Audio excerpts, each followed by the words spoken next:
Hey, what's up? It's Mr. Dean, and about 4 years ago I made a video going over Super Mario Galaxy, and in that video I said that I would eventually hit Mario 64 and Mario Sunshine, and finally, at last, here we are. In fact, I'll be doing this for 64 and Sunshine as well. Eventually. This is a very strange Mario game that has been very polarizing over the years, so finally upon replaying it, I think that I have firmly cemented my opinions on it. Okay, so Super Mario 64 released a few years prior as the first truly 3D Mario platforming game. It completely set the groundwork for not only how 3D Mario games would work, but just the 3D platforming genre in general. When developing that game, they had to figure out how everything from the camera to the level design to the controls would work. There being no precedent for this kind of thing is what made this such a special and impactful game for the future of the genre as a whole. There being no precedent for this kind of thing is what made this such a special and impactful game for the future of the genre as a whole. So with Sunshine being the follow-up to this revolutionary release, let's see how well it did at carrying the torch onward. The game opens up with a cutscene of Mario and the gang on a plane heading towards Isle Delfino for a little getaway. The plane lands and what in the actual f***? Have you ever seen planes land in real life? Peach's plane just lands and then immediately stops. I'm not even really sure how this would be an adequate amount of runway space for any plane to safely land on, but whatever, I digress. So we get out and see a large amount of goop on the ground, and there is voice acting. This icky paint-like goop, it's moving!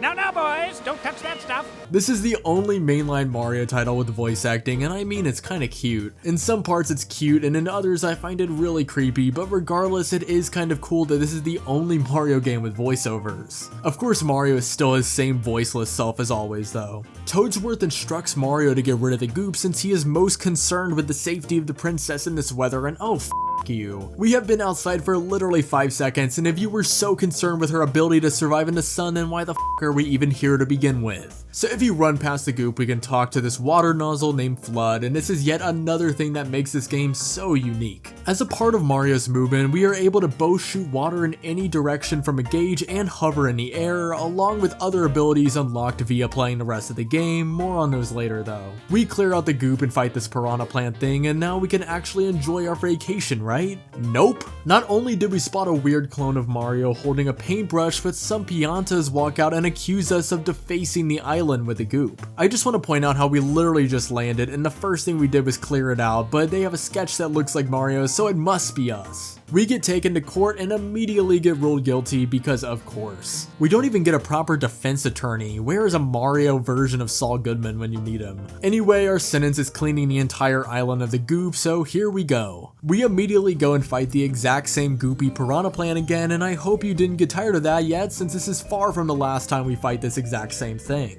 Yeah, I will go ahead and just talk about this now since it is one of the things that Sunshine does that really annoys me. They recycle content and boss battles a lot. For example, literally right after this, Shadow Mario captures Peach and we have to chase him down and spray him with water, which is a cool way to introduce us to running around with Flood and aiming the water. However, we do this exact same thing of chasing Shadow Mario like 10 more times throughout the game, so yeah, this is definitely a little bit of an annoyance. Once we do stop him, he paints a portal to the first level in the game, that being Bianco Hills. And just like that, we are off to the actual game itself, and time for me to take you on a little ride along of me completing the game. So now is a good time to talk about one of the coolest parts of the game. All of the levels are interconnected and share a beach or sunshine theming. In Super Mario 64, you just hopped in paintings in order to go to each of the levels, which was really iconic. However, the levels certainly were not connected to one another. Here though, while we still go to most of the levels via portals, they are all located here on Isle Delfino. So while they all share similar theming, each of them are different in their own unique ways, and we will get to that soon enough. The strict theming meant the development team had to get really creative in order to design each level, and that effort is very noticeable while playing the game. But yeah, anyway, our first level's Bianco Hills, and the music.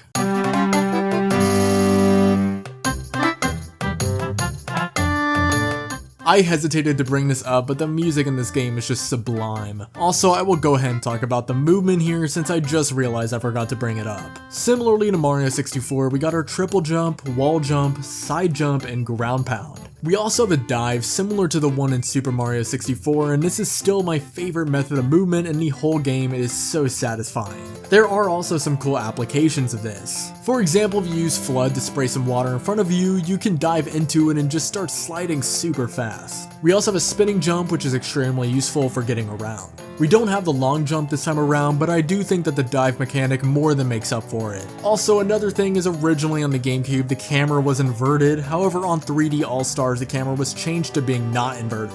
This comes down to personal preference. I personally prefer having the camera not be inverted since other 3D Mario games like Odyssey are also not inverted. Alright, now back to Bianco Hills since I keep getting distracted. Just like in Mario 64, we have various missions with a little caption telling us what to do in a somewhat vague manner, there being 8 missions and a few secret shines in each of the levels. Also in each level there's a certain amount of blue coins, that being 30 specifically, where you get shines for collecting enough of them as well, more on that later though. Shine 1 is very straightforward, we just head on over towards the windmill and take out one of these goopy piranha plants again for sake. Once we do that, we get the shine though. For shine 2, we continue on the same path all the way to the windmill, do some tricky platforming around these spiky obstacles, and once we get to the top, we have to fight our first appearance of PD Piranha. This is a very peculiar boss fight since we literally just absolutely stuff it with water from Flood and ground pound it, which is disturbing. This fight definitely isn't for the faint-hearted, as if you don't do this then it'll just spew goop everywhere. Yeah, I'll just move on.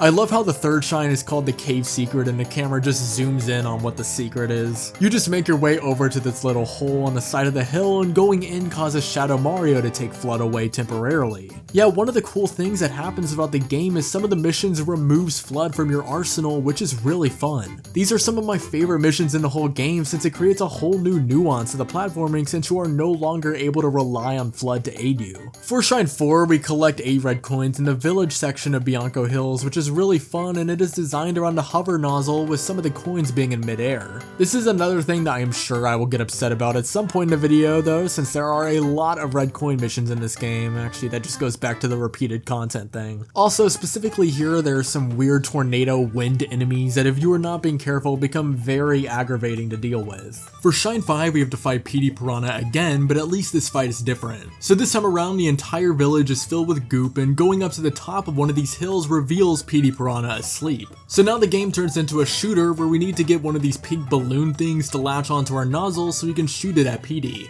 And now PD flies around and we need to shoot it and then fill it with water 3 times. It wasn't too hard or anything, but this has always been one of the most annoying shines in the entire game in my opinion. On Shine 6 we have another cave secret, however this time around it is on the other side of the lake, which is now dirty, meaning you lose health if you get in it. The solution is to get on a lily pad and guide it to the other side using your nozzle. If you won, you're also able to get a rocket nozzle by the lake, although it is not required. Anyway, navigating across the water brings you to this other secret area where once again we don't have Flood. This one is actually pretty difficult if you are not being careful with your timing since you got blocks and little squares that rotate. And since you don't have Flood with you, you can't just correct your jump if you mistime it. I died 3 times here, but thankfully the game graciously gives you 2 1-up mushrooms within the secret area. Now on Shine 7 we have to chase down Shadow Mario, which is the 7th shine of every level in this game, and oh man. Not only is this an extremely repetitive mission, but it isn't even really hard. Like yeah, you lose health if you touch Shadow Mario, but if you get close to dying, which you probably won't, you can just walk off and get health back via collecting coins since there is no timer. So in reality, this strikes me as being a very lazy concept for a mission to repeat every level since there isn't any real difficulty or anything. If there was a timer, then maybe it would be kind of hard, but in reality, you just keep chasing Shadow Mario until you eventually get him. And this also brings me to one of the biggest gripes I have with this game. In order to eventually enter Corona Mountain and take on Bowser, you need the first 7 shines from each level. So the 8th shine and any secret ones or blue coin shines are completely optional. This is a massive blow to me compared to how it worked in Super Mario 64, where if you wanted to take on the final fight, you just had to collect a certain amount of stars, it didn't matter which ones you got. So basically now, although you can go for the optional shines if you want, there is no actual reason to get them if you aren't going for a 100%, which in my opinion is really stupid. Anyway, Shine 8 is another red coin shine, except this time they are located all over the lake. It is definitely a little bit more difficult than the first one, you have more enemies going after you and they are a bit more spread out, but this one was actually pretty fun to collect. All of the levels in this game also have 2 secret shines and a 100 coin mission, which as with the 8th shine, they are completely irrelevant to complete in the game. but I'll talk about them anyway. The 100 coin shine I won't comment on too much for any of the levels since the concept really is as simple as it sounds. You just collect 100 coins and get the shine. It does get a little bit tight, and which episode you select plays a role in how you get the coins, but it wasn't anything too crazy. Both of the secret shines are in the 2 secret areas where we originally lost Flood. However, this time around we don't lose Flood and we need to collect 8 red coins in a time limit. I do think these are fun to collect since the time limit can actually be kind of strict, but adding Flood to these levels really changes the difficulty of the platforming. I'm not really stressed out on the revolving blocks anymore, for example, since I can just correct my movement with Flood. Anyway, most of the secret shines throughout the game are just like this, so I won't go over each one unless it breaks the rules and it's different. Alright, so after you originally got 3 shines, you gain the ability to go to the second level in the game, Ricco Harbor. How do you get there? Well, by fighting the exact same goopy piranha plant from before, obviously. This is now the 4th time we have fought this thing, and I wish it would have been the last. It's not though. Anyway, Ricco Harbor takes on the form of the Isle Delfino Pier where the ships are located. Platforming here involves both navigating around the port itself with beams and chains everywhere. On the other side of the level is the actual port section with some buildings, which also includes the ability for Mario to traverse around via manhole covers, which is really cool. This isn't the only time in the game Mario can use manhole covers to get around, but it is still worth mentioning. Alright, for Shine 1 we make our way into the port section and fight Gooper Blooper, which somehow manages to be the most grotesque boss fight up to this point in the game. Yeah, so now we violently rip its tentacles off, and what the f***? Also, why do the tentacles have to flail around after being ripped off? I feel like I should be owed an apology by Nintendo for this. Shine 2 has us choosing one of the 3 color bloopers to use in a race. All these years I always thought that they were separated by how fast they are, but apparently that's not the case. I guess the green one has the best handling and allows you to control its acceleration, while the pink one always goes at the top speed and has the worst handling. However, they both have the same top speed, and I only found this out after playing the game, but like, why would you use the pink one in that case? Alright, hey, what's up? It's your friendly old pal Mr. Dean with a bit of a correction. So I'm looking on the Super Mario Wiki right now, and it looks like the green blooper actually is slow and has a tight turning radius, which means it has good handling but low speed. And then I guess purple blooper is fast with bad handling. I didn't think it had anything to do with top speed, but apparently I was wrong, so correct me in the comments if I'm wrong on this as well. I don't really know what to believe anymore. I just was reading the wiki and I could not mention this in the video. Apparently the guy that instructs us on how to, do the obstacle course, and the one who runs it is named the Big Daddy of Blooper Surfing. Okay. Anyway, the yellow one was somewhere in the middle, so I opted to use that. So you go into this little secret area and you have to complete this course without dying, and of course I decided to break the rules and die several times. Yeah, if you collide with anything, you just lose a life, and if you are not being careful, that can be easier said than done. Shine 3 has always been one of my favorites. You just escalate through all the chains and beams in order to make your way to the shine that is trapped in this cage. There are several different options for how you complete this, including manhole covers and the rocket nozzle, but I've always enjoyed doing it the old-fashioned way of just traversing it all with the standard nozzle. The 4th shine is another secret area shine, being towards the beginning of the level itself. This is actually a level that would later be featured in Super Mario Galaxy 2, which is pretty dope. But yeah, we got some rectangular prisms that constantly revolve and we have to make a beeline for the end. We got a refight Gooper Blooper for Shine 5 in the exact same disturbing fight, except this time it's on a helipad. I swear guys, it's different. It really isn't. Why am I having to get squeamish fighting this thing all over again for no reason? Shine 6 is a red coin mission where we take control of one of the bloopers and we have a pretty lenient time limit to collect all the red coins over the water. The problem is actually getting all 8 red coins without colliding with something, which is definitely a very common occurrence when I go for this. Also, once you get the shine, it spawns right over the dock that we started on, which is so f***ing stupid. This means that in order to get it, you have to jump towards it on the blooper, and hopefully you don't miss it and just die in the process. I remember as a kid missing this and dying, so let's just say I was not too happy about that happening. Shine 7 is another Shadow Mario chase mission, and I think you already know that I have very little positive things to say about these, so let's just move on. Now for Shine 8, you need to have Yoshi unlocked first. How do I summarize my thoughts on this shine? I f***ing hate it. So you need to bring a durian over to the Yoshi and do this weird vomit mechanic thing on the fish in order to turn them into platforms. And then you have to very awkwardly make your way over to the cage so that you can get rid of the goop and therefore get the shine. Wow, I am so happy I can finally stop thinking about doing that mission. So in order to unlock our 3rd level Gelato Beach, we have to fight the exact same dumbass goop piranha plant again over by the light tower. They couldn't even at least give it some new attack or something. This is a very large beach level, jungle theme that has also a small portion that you can go up this little mountain, which is involved for a couple of the missions. For the first shine, we get the sandcastle to appear by spraying these little dune buds until one of them causes the sandcastle to appear. Going through it transports you into the secret stage, and just like always we have to complete it without flood. This one in my opinion is one of the easier ones, aka I didn't die at all on it, but I still enjoyed completing it quite a bit. Shine 2 is the bane of my existence, where you have to get on top of these mirrors and successfully get all of the cataquacks off. Also off topic, but this level is what introduced cataquacks, and I kinda hate these things ever since playing GC and Peach Beach on Mario Kart Wii. Okay, back to the level. So yeah, you need to use Flood to get them on the opposite edge, and Ground Pound in order to absolutely launch them. They absolutely refuse to cooperate though and make everyone's lives way harder than it needs to be. This isn't necessarily a difficult shine, it's more so annoying than anything. Shine 3 is a boss fight, and we need to put some absolutely massive air quotes around boss fight against the Wiggler. I say that because it doesn't even really attack you. It just runs around, and we need to use the same dune buds from before in order to knock it over and then ground pound. I mean, I suppose you could run into it or something, but I definitely think this is one of the least difficult boss fights in this game. There is a chance that they were saving the difficulty for the next level because it's time for the infamous Sandbird. We go to this secret area and have to collect 8 red coins while not falling to our death. The bird decides to turn on its side at one point, which only makes things even trickier for the player. The main reason this mission is so difficult is because the depth perception of navigating on top of it is so bizarre compared to everything else we have done so far, especially since not only the platforms are small, but they slightly wave in the air. Also, if you are going for blue coins, then good luck getting all of those without dying. I do like completing this mission, but it is kind of off-putting that something this difficult is this early on in the game.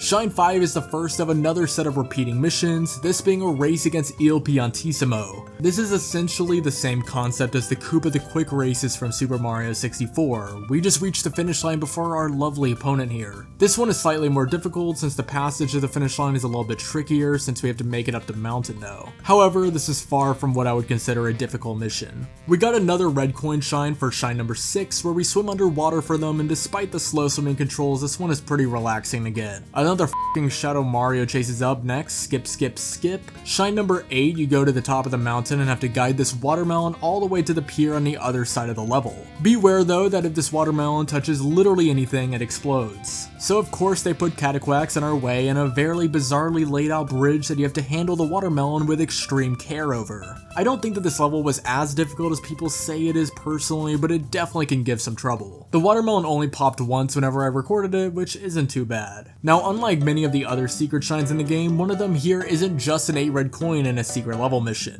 Well, one of them is, but the other one has you revealing this little opening in the sand. Spraying the wall reveals the shine, which this is a pretty creative way to incorporate a secret shine in my opinion. Alright, time for this game to take a real bizarre turn, as if that hasn't happened already. So in order to progress to our next level, we need to run over to the west side of Isle Delfino where this little Bowser looking thing is. Approaching it causes us to interact with Shadow Mario, who sticks his tongue out and gross. Why is this a thing that I am looking at? I feel like I should censor this for the video too. Anyway, he takes Peach over to Pinna Island and we have to launch ourselves over there, and I feel like Mario probably shouldn't have survived this. Granted, I feel like there's a lot of things that have happened throughout the Mario canon that he shouldn't have survived, including about 10 things thus far in this game, but oh well. So we arrive at Pinna Park and Shadow Mario summons this gigantic Bowser mech thing that we have to fight. And by fight, I mean ride on a roller coaster with extremely finicky controls. Basically, we have to hit it with a rocket 3 times, and it's about as dreadful as you can imagine. You are also actively dodging bullet bills while this is happening, which is lovely. Now once you do take it out, Shadow Mario reveals himself as Bowser Jr. and he says the wildest plot twist of all time.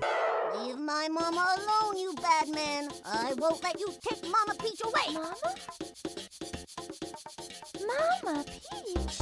Peach goes like, wait, so you're the one who painted the whole island? Well, how in the actual is this shocking to you? I feel like someone from the Bowser kin should be the first on your radar whenever something like this happens. Anyway, they ride off towards Corona Mountain and we have our first shine for the level. Shine 2 is a good old dandy secret shine where we have to go over to the Mounty Mole controlling the cannon and hit it with a bomb 3 times. Doing this grants us access to the secret area, and this is actually pretty difficult. I don't know, I died like 7 times in here thanks to me being stupid and not really timing up the blocks disappearing. appearing correctly. Shine 3 is the 8 red coin shine where we need to traverse extremely erratic pirate ships, and I've always had a soft spot for this one. Sure, it is very finicky and kind of difficult, but it's fun, I don't care. For shine number 4, we have to save these sunflowers by absolutely demolishing the turtles who are just minding their own business sleeping. I've always hated doing this one because I feel so bad completing it. Also, this is one of the most annoying shines to get with how you are essentially doing the exact same thing over and over with minimal difficulty. Shine 5, we have to deal with the Ferris wheel going rogue, this being due to a Bowser shell being positioned on this cage. If we get underneath it and go wham, it disappears. Now the annoying part is actually obtaining the shine since it spawns way at the top of the Ferris wheel, and I feel like each of these little cartridges have such an awkward hitbox. I fell off of it like 3 times going for this shine, it was kind of wild. Shine number 6 is actually one of my favorite secret area missions in the entire game. The little intro cutscene zooms in on this merry-go-round where you see that one of the orange Yoshis is missing. So this prompts the player to look for a pineapple to give to a Yoshi to hence acquire an orange Yoshi and stand in that place. This brings you to another secret area, which just like all the other ones, I like quite a bit. Can you guess what shine number 7 is? If you thought it's my f***ing nightmare, then you'd be correct. Why are we still chasing Shadow Mario? I genuinely think I've done this 10 times up to this point in the recording process.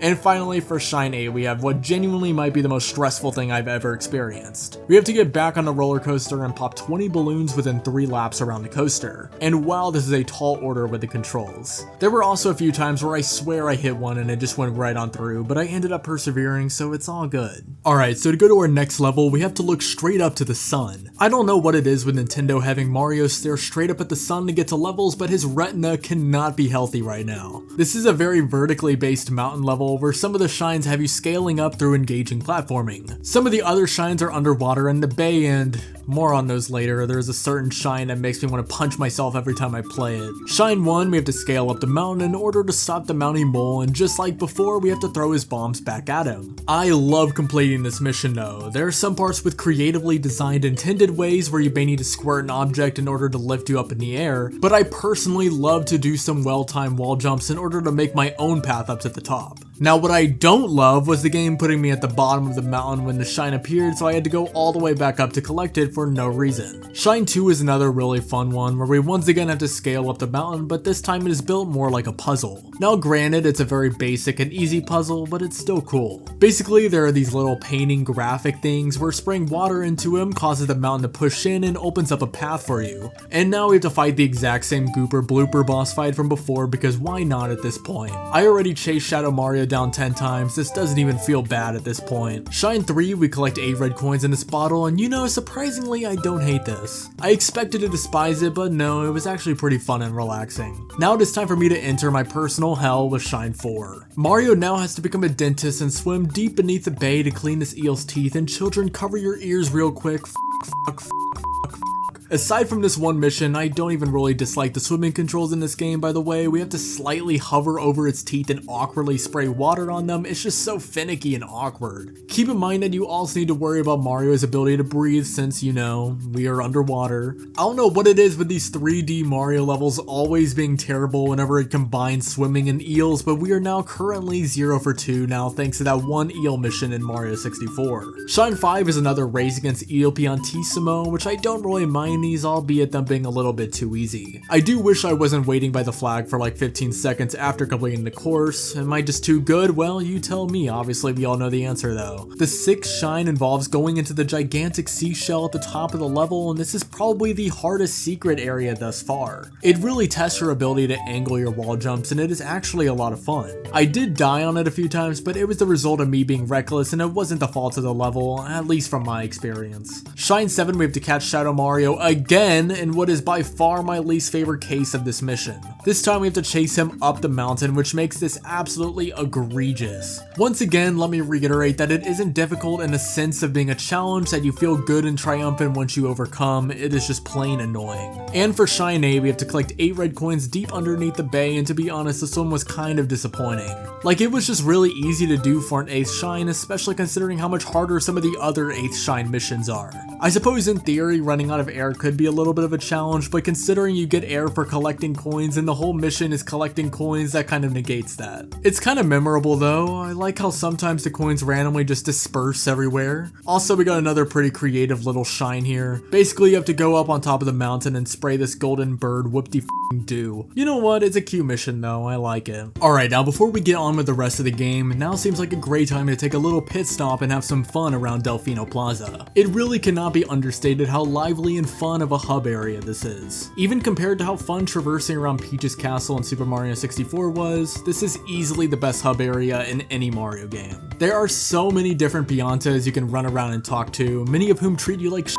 since remember we kind of got framed. Not all of them are like this though. For instance, this Pianta will give you sunglasses after a certain amount of shines. This dims the screen by a little bit, but more importantly, it makes Mario look like he ain't around no more. Some of the Piantas will give you fun missions to complete, and by fun I mean really annoying. There are various spots where they will ask you to bring them fruit in exchange for a blue coin, which if you are going for a 100%, this is kind of necessary to do. The first one I did had me throw it way up in this basket, which, why? However, the more infamous one is the durian mission. Since you can't pick the durians up like the other fruits, you have to just kind of kick it all the way into the basket. Fun, fun, fun. There are various shines and blue coins spread throughout Delfino Plaza in general, so really there is a ton to keep you occupied. I will go ahead and mention a couple of the standouts. First up is the pachinko machine. This is perhaps the most famous level in the entire game, at least to my perception. The goal is to collect 8 red coins in a pachinko-inspired machine that is just kind of floating in midair. Now the problem is that the physics were completely different in here to where you have next to no control over how FLUDD operates. You may try to use FLUDD to push you towards 1 red coin and then next thing you know, you were just dead. And perhaps the wildest thing is that even after you collect 8 red coins, the shine will just spawn within the machine itself in a tiny slot covered by poles, so the game basically tells you to go f yourself. Thankfully, I managed to not die collecting the shine itself, but this is one stressful mission. Now what is wild is that this isn't even close to the most obnoxious or difficult shine to be collected within Delfino Plaza. That honor goes to what I will just refer to as the lily pad mission. So first we need to acquire Yoshi, take him all the way to this pipe in order to clear it out. Well, problem is that Yoshi cannot go in water and we are kind of surrounded by ocean everywhere, so we need to take a boat.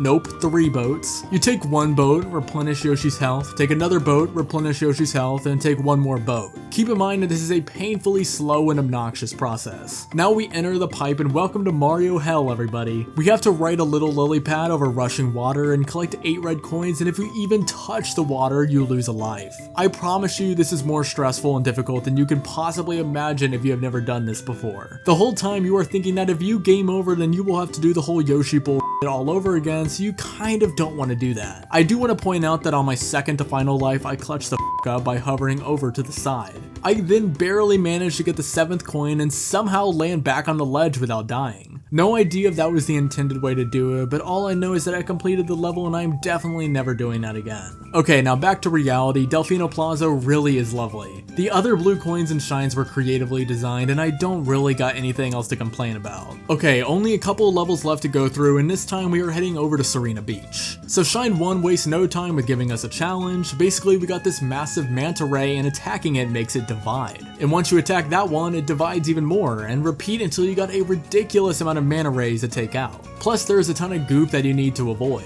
Now with that being said, Nintendo did add one thing to the fight that makes it much less difficult than it would be otherwise. Halfway through, all the manta rays target Mario instead of randomly going everywhere, which makes it sound like it'd be harder, but the opposite is true. Now you can simply just bait them all together and use FLUDD to unleash some crazy damage, making this a relatively tame fight. This is far from easy, but it definitely could be a lot worse difficulty wise. And once we defeat the manta ray, Hotel Delfino rises up from the ground and oh boy. Now Shine 2 is pretty straightforward. We go to this secret area up on the Boo statue and never mind. This to me is the most obnoxious secret area solely because of the stupid ending section where you have to stand on this tiny ass rotating bullshit platform.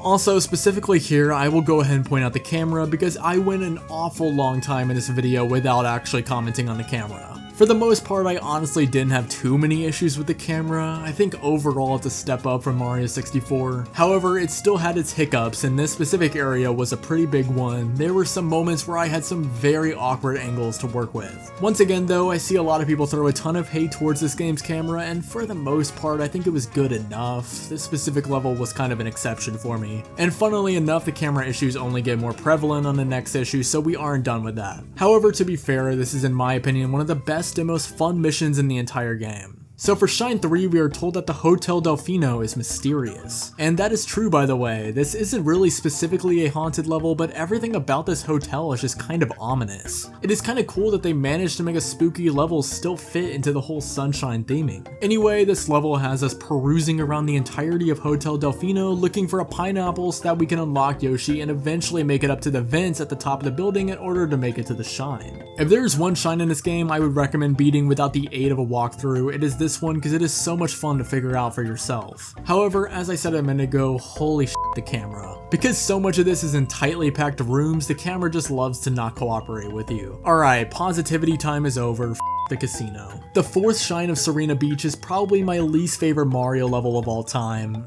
Maybe even video game level of all time. You enter into the casino and first of all you have to complete 2 slot machines. One of them is a little bit more tolerable since you have full control over each part of it, however the other one is completely random. So much fun bringing the pace of the game to a screeching halt as I have to wait for these to line up correctly. And then doing both of these reveals 16 boxes that we have to flip over with FLUDD in order to proceed. Now remember that we are using water. This is one of the most miserable experiences I've ever gone through in a video game. And I am pretty sure doing it on a Switch is even worse since on the GameCube you had pressured triggers which meant that you could control how much power you wanted to use with FLUDD. But on a Switch you just click the trigger, which means that feature is kind of gone. Thankfully though, I got the Shine and we are done with that stupid casino. And unfortunately I was joking, we are not done with the stupid casino because now we have a boss fight to complete. And fittingly, just like how Shine 4 was my least favorite mission in the Mario franchise, this easily takes the cake as my least favorite boss fight in the Mario franchise. The boss fight uses a slot machine gimmick to where whenever it lands on fruit, you are supposed to throw a jalapeno at the boo and then throw another fruit at it after to damage it. Now the problem is that since it's, you know, a slot machine, this fight doesn't really have a predetermined pace to it. It just kind of takes however long the game wants it to take.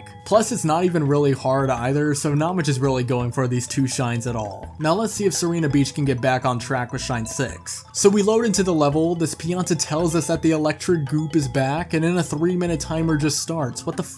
The game doesn't give you any warning for this whatsoever, it's just like 3 minutes, have at it. The mission itself is fun and I had like 50 seconds left over, but may I just ask why we're even being timed? Like why did the Pianta not only just completely not ask us if we consented to cleaning up the goop, but then had the audacity to give us 3 minutes? Shine 7, we have another chase against Shadow Mario, ew. And finally we got an 8 red coin mission that takes place over the entirety of Hotel Delfino. This was absolutely one of my favorite missions in the whole game, and if you weren't already an expert on the layout of Hotel Delfino, then you definitely will be after this one. Also, let me go ahead and give a massive dishonorable mention to this level for having perhaps my most troubling blue coin experience. I was being stupid and didn't record while I was going for the blue coins, but let's just say that there were some very ridiculous locations for these. Time for our final full level in the game, Pianta Village. The structure of this particular level always struck me as very odd as a kid. Like, it's just a floating square island, but it looks cool I guess, so it's whatever. So for Shine 1, we got these chain chomps that are on fire and we need to spray them down to cool them off and then launch them into this little pond thing in the middle. Mario's methods certainly do seem a little harsh and violent here, but we get the Shine anyway, so it's all good I suppose. This is another case of a Shine just really being more annoying than fun, definitely not one of my favorites in the game.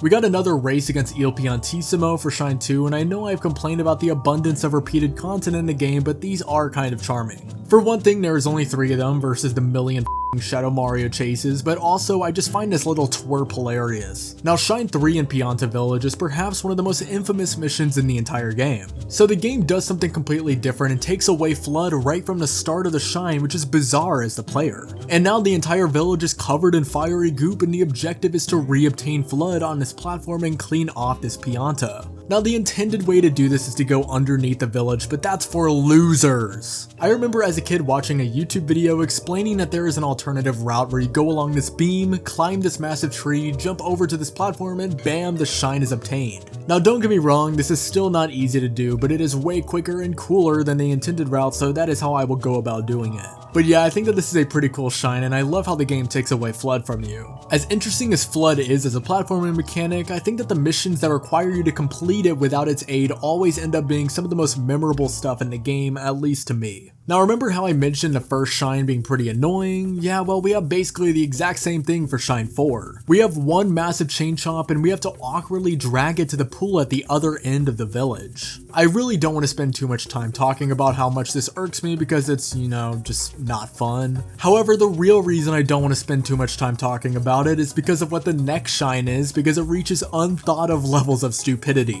Remember how I said that the casino missions were my least favorite in the game? Yeah, well that is rivaled by this specific shine, which is the Chuckster mission here in Pianta Village. Basically, we grab Yoshi and make our way to this mushroom with the passage to the secret area. Once we make it to the secret area, we have to talk to Chucksters, and whichever direction we talk to them is the direction that they launch us towards. And the platforming course is supposed to incorporate this mechanic for a fun challenge. Now the problem is that there is nothing even remotely fun about doing this. It feels so finicky and uncomfortable to complete. Thankfully the area is relatively short, but my issue isn't even with the difficulty itself, it's just with how obnoxious controlling these Chucksters are. All of a sudden the fun platforming of these secret areas goes out the window as it turns into a click and pray kind of operation. You don't know if they will launch you into oblivion, at least without a lot of practice, that is. Also, what's funny is that the 8 red coin variation of this sub area is infinitely easier and more fun since you have flood, meaning you can skip most of the Chucksters. Normally I prefer these secret areas without flood, but this is the literal one exception to that rule. Shine 6 is another mission where we have a timer that we need to clear out the goop, this time being 10 different piantas spread throughout the village. I like how this time around the game actually gives you the prompt before just letting the timer start counting down. That was very courteous of them for doing the bare minimum. They definitely were way too lenient with the timer as I had over a minute left and I didn't even really do a particularly good job, but after the Chuckster mission, this feels like my favorite Mario level of all time. And of course we got another Shadow Mario chase for shine number 7 for f***'s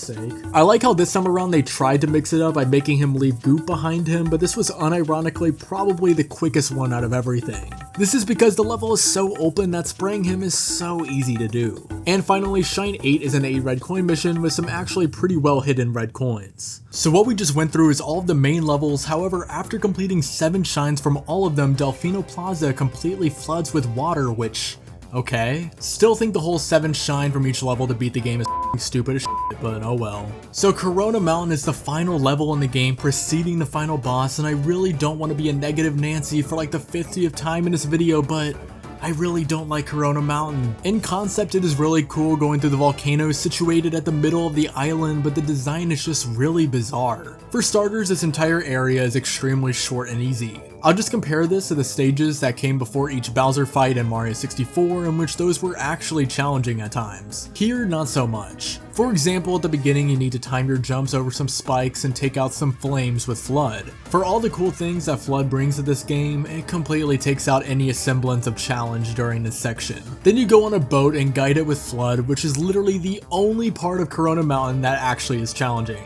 Sure, you can crash the boat causing you to respawn, which by the way the game gives you a free 1-up at the beginning, so who even gives a shit about dying here. But even then, guiding the boat is more so tedious than difficult to do. Like, it is pathetic how awful controlling this stupid boat is. And then we take a rocket nozzle and make our way up these clouds and bam, time for the Bowser fight. And unfortunately, I hate to say it, but this is one of the most underwhelming Bowser fights in the entire Mario franchise. All you do is shoot up and ground pound on these panels 5 times and the boss fight is over. Bowser might hit you a couple times with the bullet bills or with fire, but considering you have 8 health points, it really is not that much of a problem. I know I am being very critical of this final level, but for such a creative game, this just feels like such a lame way for it to end off. Also, may I comment on how Peach is just in their little pool with them whenever we completely destroy it? There is just no way she survives this, but in typical Mario fashion, she does. And just like that, we have completed Super Mario Sunshine. I also do want to point out that the credits are cute in this game. It shows renders from the game in the style of postcards like you would see on a vacation. Now I think compared to some of my other videos, I was particularly more negative when looking back at this game. However, does that mean that I don't like it? No, not at all. For all of the bullshit that this game has, and there's a lot of it, it is one of the most unique games in the entire series. In fact, this is by far the most unique Mario platforming game. There really is no other game quite like this, and for that I will always give this game my respect. It is not my favorite game in the series by a long shot, but I still have a vast amount of appreciation for it. And that isn't to say I don't like it. I still had a lot of fun playing back through it. Sure, there was a couple shines here and there that I hate collecting, but the same can be said for any game in the series. I don't want to beat a dead horse with a lot of my thoughts since I already brought them up in the videos, so here I will just answer the question of does this hold up against the other 3D Mario games and would I still recommend playing it? The answer to both of those is a yes. Yes, it holds up with the rest of the series. Many people consider this their favorite for various reasons, and that is completely fine. I still think that anybody who likes platforming games who has never played this one should totally give it a shot because it really is unique in its own quirky way.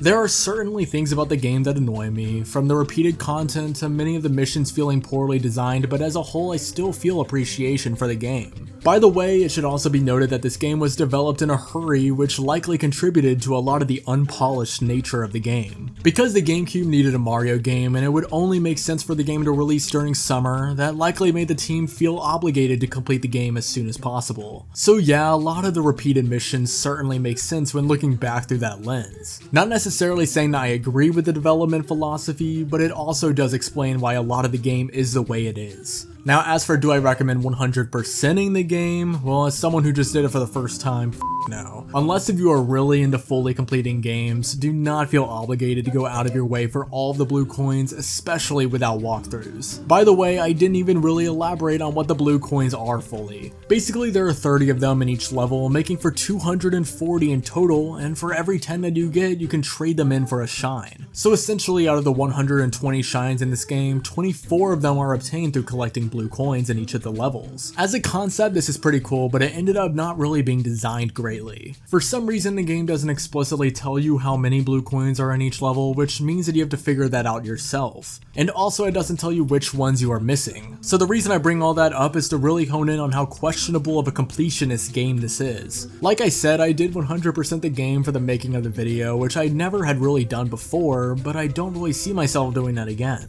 And also, a lot of the blue coins are exclusive to specific episodes of levels without being really clear about it, which is kind of silly. But yeah, Super Mario Sunshine is a fun and creative game at its heart, and for that I commend it. It may have been a little bit rushed and unpolished at parts, but I still have a vast appreciation for this game and certainly will come back to it from time to time. I really hope this didn't turn out giving a vibe that I didn't like the game. I still thoroughly enjoy playing it. Hopefully you enjoyed the video, and thank you for watching. As always, peace out.